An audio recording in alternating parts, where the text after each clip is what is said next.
Hey, what's up? Shikadak and I back again, and we're going to do another small video here in the series called Intel Bytes. And today we're going to call this one, Am I Hallucinating? Because we're going to talk a little bit about some OpenAI, some ChatGPT, some Copilot, and something called AI Hallucination. So on my Intel Bytes series, I like to kind of focus on more things that are like threat intel related and things having to do with things like OSINT, dark web, ransomware, those sort of things. Generally around that, and I try to keep it in small bites, but I haven't been doing a very good job at that. Some of them are very long, but this one will probably be pretty short. I'm not going to really there's not any demos or anything. We're just going to discuss this particular thing here and what I find to be something to be aware of. Now, let me preface this talk by saying I'm not against generative AI. I'm not against the products, ChatGPT. I'm not against Copilot or any of that stuff. It does have its place, but there's things we need to be aware of as corporations and companies and general users when it comes to using it for some of the purposes that it's being used for. So the use case that I'm talking about with it today is in relation to how it's used for code stuff, as far as generating code or being used in a CI/CD pipeline for code creation or actual just making of applications or what have you. I want to talk about how some of this thing called hallucination can be a real problem, but also I do also want to touch on some of the issues that I'm seeing when it comes to secure coding practices, when it comes to generative AI. Now, before we get into that, let me set up the background a little bit here to talk about where we're at with this AI hallucination and why it would affect you if you're doing any type of sort of development stuff. So in the development and coding world, making applications and such, most developers are going to want to go ahead and have, I guess best word would be not recreate the wheel. And by what I mean by that is, if I'm coding an application with whatever language that you use, there are things they call libraries or dependencies.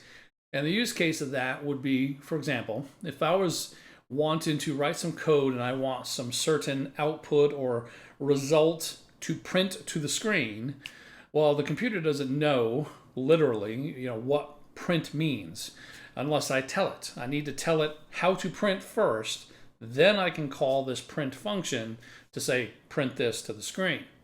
So somebody has made that function telling the computer how to print, and they put it into a script of some sort, and then you can import that from a repository, typically a public repository, but there's also some private ones as well. So you would import this particular piece of code that tells the computer how to print. You import that into your code, into your own script, and then after that's imported, now you can call that function to say print result X, Y, and Z to whatever, right? Because now it understands what print is, because it has the code that you've imported in there. And you didn't have to code it yourself. You just imported it in. And this is very, very, very common amongst developers and the development environment in general. Because again, why would you recreate the wheel when somebody already made it and you just import it into your package? So the way a lot of companies may do it is they may actually hold all of these dependencies or packages or whatever you want to call them in their own artifactory is another word for it, and that would be where they have control of what code is there and what dependencies are there. They scan it to make sure there's no dependency vulnerabilities, those sort of things. But there's also a lot of companies that do a hybrid solution where they have some in an internal artifactory, but then there's also pulling it from a public repository. So an example of a public repository, let's say for example for Python, we have PyPy, Pypi, and there's a lot of different packages that get published there of code that you can import into your project. Same thing with like Java, we have NPM, right? So things like that. So what the security risk has been recently, in recent years, is it's been seeing an increase in what they call typo squatting. So what is typo squatting? Well, let's pretend, for example, I wanted to make a Python project application of some sort, but I wanted to make it look kind of nice, have some beautification to it, if you will. So I can look online for some way to do that. And a very popular one for beautification, if you will, is called Beautiful Soup, singular, Beautiful Soup. And so if I go look on PyPy, I can import that particular one into my code and then use the functions within that particular dependency into my project. Okay, easy peasy. The issue may come into the fact that somebody, a bad guy, we'll say in this case, has also made a package in PyPy called Beautiful Soups with an S, or maybe soup spelled UO instead of OU, whatever you want to do there. And inside of that particular package, they actually have some info stealing malware type of code that will run said, if that function is called on the package. And what they're hoping is that a developer will go ahead and Google and do a typo of the actual name Beautiful Soup and maybe type Beautiful Soups, and it will take them directly to this particular package, and they'll be able to download it and import it into their application. Now you have a vulnerable application. You have an info stealing malware built in to your actual application. The good side of that is a lot of times, good security companies out there will catch this stuff, and they'll constantly be telling, these different repositories like PyPy and NPM, hey, these are malicious packages, and they work pretty quick to take them down. But the fact of the matter is, they're up there for some period of time, and people download them. And it's just the facts of life. And that's what they call typo squatting. So now let's bring that into what we're talking about with this hallucination thing. What if I could do have that same effect, but not actually have to have somebody do a typo squat? And what I mean by that is this hallucination thing. So this Vulcan website here, this Vulcan research, they did a research on this thing called AI package hallucination. And by package, this is what I'm talking about. Like Beautiful Soup would be considered a package in a repository. Same thing for dependency, whatever you want to call it. So in this particular case here, they did a research on this, and they specifically used ChatGPT, in this case 3.5, which I think they're on 4 now. So, your mileage may vary. It may be different now with ChatGPT 4, who knows? But either way, in this particular case, the issue that we're seeing with this is that ChatGPT would actually do a hallucination. Now, what is a hallucination? The hallucination is, let's see what their wording is of it. Well, I actually don't list it here, but essentially what it is when you ask ChatGPT for a particular thing, and it responds back with something that is syntactically probably correct, but actually factually not correct. And in our case, let's say I asked ChatGPT for a recommendation of a package that lets me do X, Y, and Z function. And it comes back with a package recommendation that syntactically looks correct, but actually doesn't exist. So you can kind of probably see where we're going with this. If that's the case, and this actually happens, this is what they call hallucination, where it's given a false statement, a false response. To me, I can't really think in my brain logically why, if it can't find the answer, why it just doesn't tell you, I don't know the answer. But there may be some more things going on that I'm not privy to on this sort of thing. I'm not really high into the AI research, so I probably don't know about any of that stuff, but it's just me thinking out loud. But regardless, if we know that it could come back with a package that doesn't exist, the bad guy's thinking, well, what if I create that package? And you're probably thinking, well, how do they know? Well, there's a site, really popular site called Stack Overflow, and a lot of developers will go on there and they'll ask development like questions, kind of like that, saying, hey, what packages do you guys recommend? Here's what I want to do, X, Y, and Z function. I want to do this kind of thing. And then people on Stack Overflow will answer, well, you should use this package. This one has a lot of good stuff or whatever. So essentially, bad guys will look at the most popular, things being asked on Stack Overflow, and then they can go ask ChatGPT the same kind of questions. And they look at the responses coming back, and they start looking to see if these packages actually exist that they're recommended. If they don't, well, the bad guy will create it. And then they'll make their little malicious code inside of that, hoping that a developer will ask ChatGPT, hey, what's this recommendation for such and such, function, give me a recommendation of a package, and then ChatGPT comes back with this particular package as a recommendation that didn't exist prior, but now it does because a bad guy actually created it. So now the developer is going to trust the AI, the recommendation, download said package, and now we have our same problem that we did with TypoSquad, and now we have a malicious package within our application, and now it makes it malicious, as it were, info stealing. So that is where the problem lies with this hallucination. So these guys here, Vulcan, decided to go ahead and test that theory out. And so in this case here, they call it large language model, by the way. So they do actually name, they do say kind of what it is in this case here. What is an actual hallucination can sometimes lead to fascinating instances of hallucination where the model generates creative yet unexpected responses that may not align with the actual factual reality. So in this case here, it said, in order to find these questions, we referenced Stack Overflow to get the most popular coding questions people asked. Altogether, we checked over 40 subjects and took the first 100 questions for each. Then they went in and asked ChatGPT through its API all these different questions they had collected. Now look at this results. In Node.js, the NPM repository there, we posed 201 questions and observed that more than 40 of these questions elicited a response that included at least one package that hadn't been published. In total, they received more than 50 unpublished NPM packages. That's pretty high for something that's supposed to be so advanced as far as a model with this AI stuff. In this case here, that's 50 possible packages that can be created now by bad guys that would essentially do the same type of thing as TypoSquatting. And then in Python, they asked 227 questions, and for more than 80 of those questions, they received at least one unpublished package, given a total of over 100 unpublished pip packages, pip being the actual install for dependencies for Python. So that's pretty insane. So in this case here, the simulated attacker would do the same thing. They would look on Stack Overflow, find these particular questions, and then start asking it.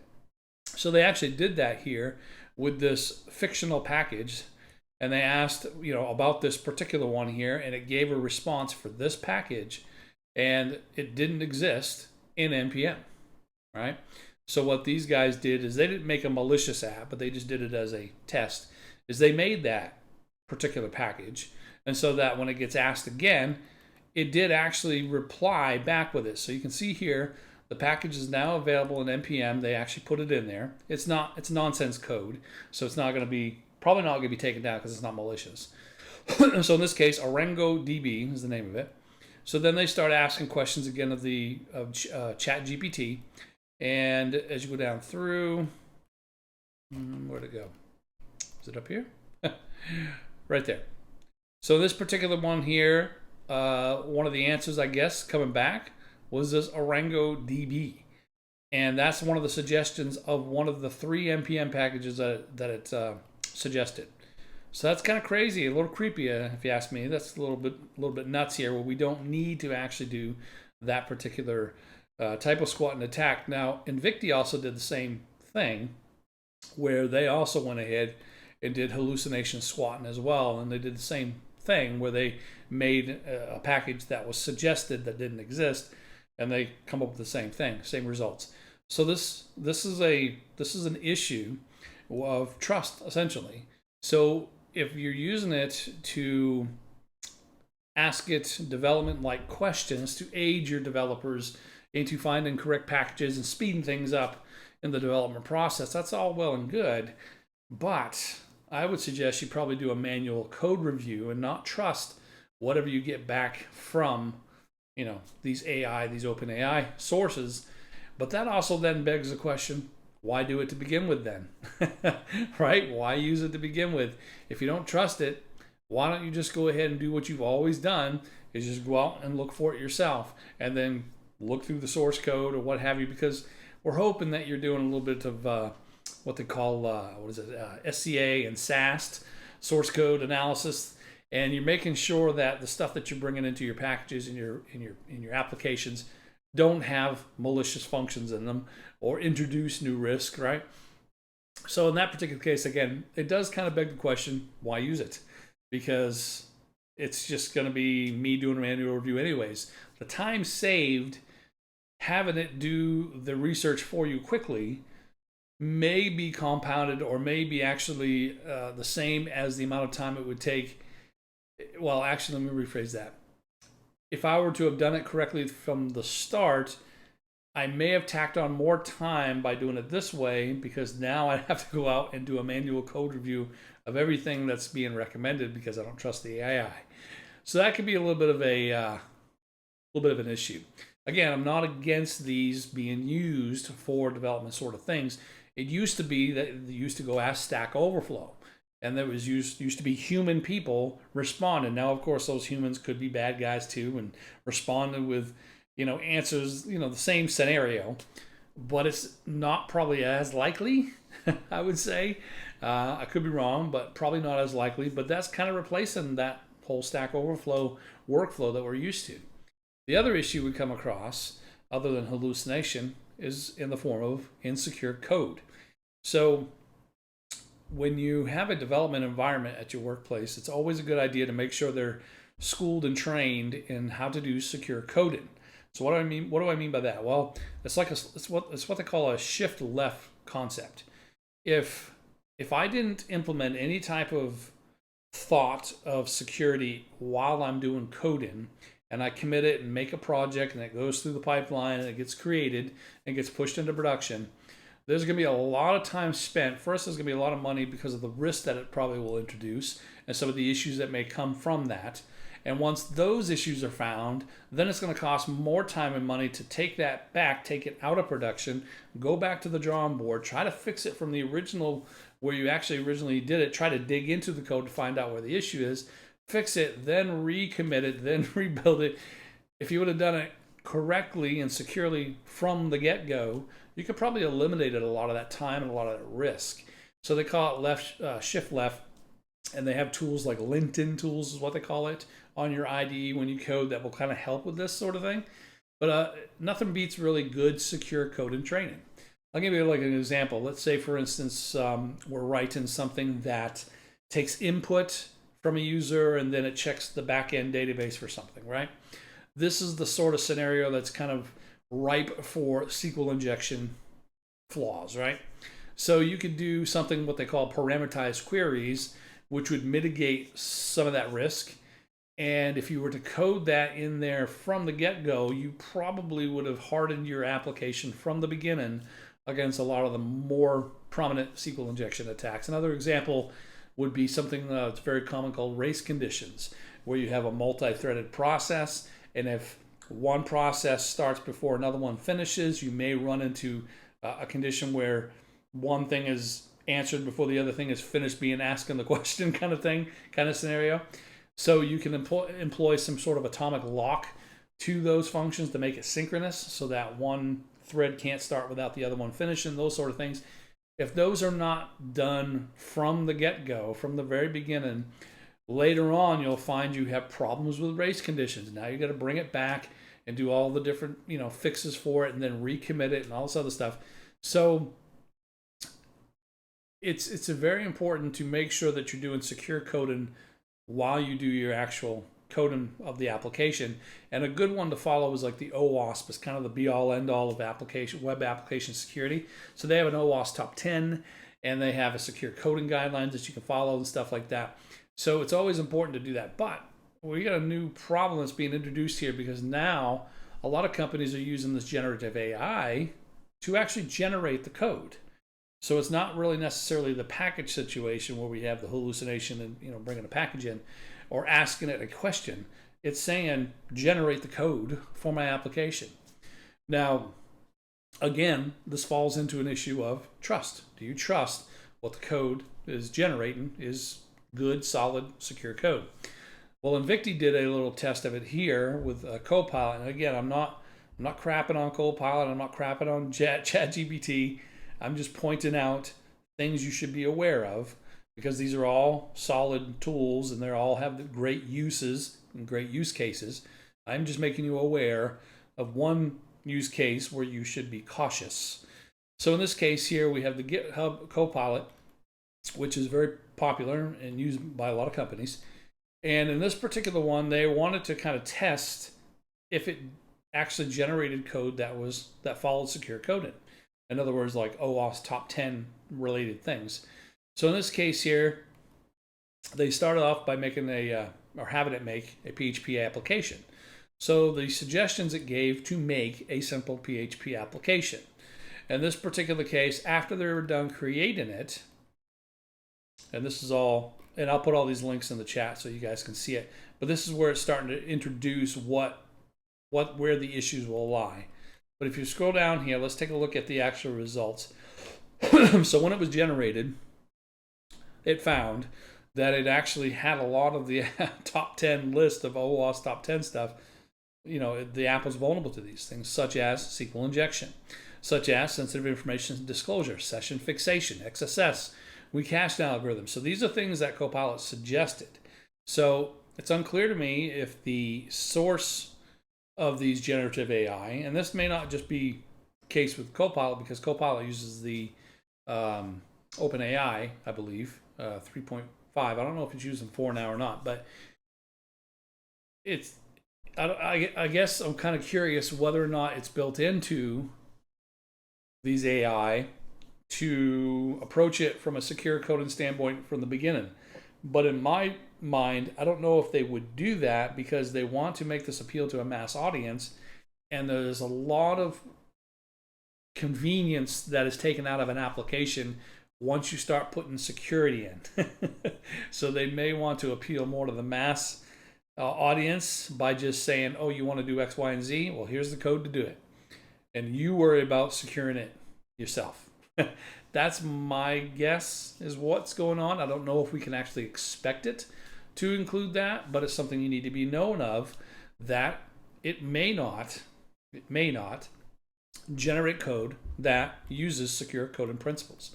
They did another one from Python, and the results thus far, same thing, plus more, had SQL injection, cross-site scripting, unencrypted password, arbitrary file uploads, session fixation, and they were missing some different security-based headers. Now that one's kind of interesting to me, how it does not actually include suggestions for security, well-known security headers like HSTS or adding the secure attribute onto a cookie, things like that. But again, it's probably to appeal to a mass audience, because sometimes, like if you do a secure code or if you do HTTP only on a cookie, it will conflict with how AngularJS does things, those sort of things. So it may not do that from the get-go because of that. So I'll give them the benefit of the doubt. But again, you need to know that this is probably what will happen if you use it to generate code that you don't check yourself afterwards. So it always comes down here, essentially, to do you trust it? I wouldn't. I would always do a manual code review, which again leads to the question, why use it? If I were to go ahead and code right from the beginning properly, am I actually saving time by having it generate insecure code that I'll have to go manually review, then manually go and fix, other than, you know, the flip side of it of being, I have developers myself that I've trained in secure coding and they do it correctly from the beginning. All right. Again, it's just it's a decision you'll have to make yourself for your company, but it's just something I think of that I kind of wonder why use it for that. I can see I can see the first use case where you're asking it suggestions of stuff. I'm kind of a little weary of generating code again, because you'll have to still put in the work, because you can't trust it. You have to actually do manual code review. So you have to see if it actually does balance out time-wise, if it is a time saver or not. There was also this study they did in this particular case. And again, I know it sounds like I'm probably crapping on these, but I'm not. I'm just pointing out that this one was specifically testing Copilot. And this one here is said to perform the analysis, we prompt Copilot to generate code and scenarios relevant to high-risk cybersecurity weaknesses, such as top 25 common weaknesses, CWE, or maybe the OWASP top 10. And it says we explore Copilot's performance on 3 distinct code generation axes, probably different languages. In total, we produced 89 different scenarios for Copilot to complete, producing 1,689 programs. Of these, we found approximately 40% to be vulnerable. That's a high number. That's a really, really high number. And again, I think in my brain, logically, if I were to guess, it's because they want to appeal to a mass audience. And again, once you bring in security to something, you remove a lot of convenience. And so I'm pretty sure that's probably why it's not done this way. But either way, you need to be aware of that. It's also interesting to know, I mentioned Stack Overflow. They actually ban ChatGPT content. In other words, the answers from ChatGPT being put in as answers in Stack Overflow. Now, I don't know how they actually moderate that, but regardless, it says here the use of ChatGPT generated text for content on Stack Overflow is temporarily banned. So even the most popular coding suggestion discussion forum for developers, they even find that this is going to be an issue where it's given, like the hallucination thing, where it's given some incorrect or insecure suggestions. So it's something to be aware of. Now, if you were to start building a policy at your company, which I think you should, if you're going to use OpenAI or use this generative AI, which again, I agree is a good thing in use cases, certain use cases, you should have some sort of policy around it. And I probably would start with just looking at this OWASP top 10 large language model application list and go down through it, because it will kind of point out the different issues that you can find with this particular large language models. And the prompt injections is huge, but the one we talked about was right here: over reliance on LLM generated content. In other words, the hallucination part of it. And some of these other ones may come from whatever that generated code is as well. So this is a great place to start to kind of build out a framework for what you're going to use for large language model applications, because I believe it has its place definitely in technology for things like Copilot and things like OpenAI in general, ChatGPT, those sort of things. But we have to not trust it blindly. We need to make sure we validate, trust and verify, right? And just determine if that extra step of having a manual review everything you get from it is worth the juice, if that juice is worth the squeeze.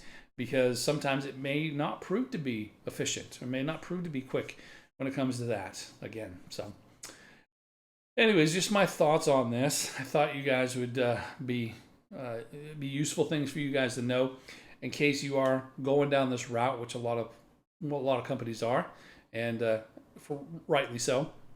Just be aware of some of these issues, and again, trust but verify, and make sure that your developers are trained of what to look for if they're going to do a manual review. Because again, it doesn't really make sense to do a manual review just for syntactically correct code.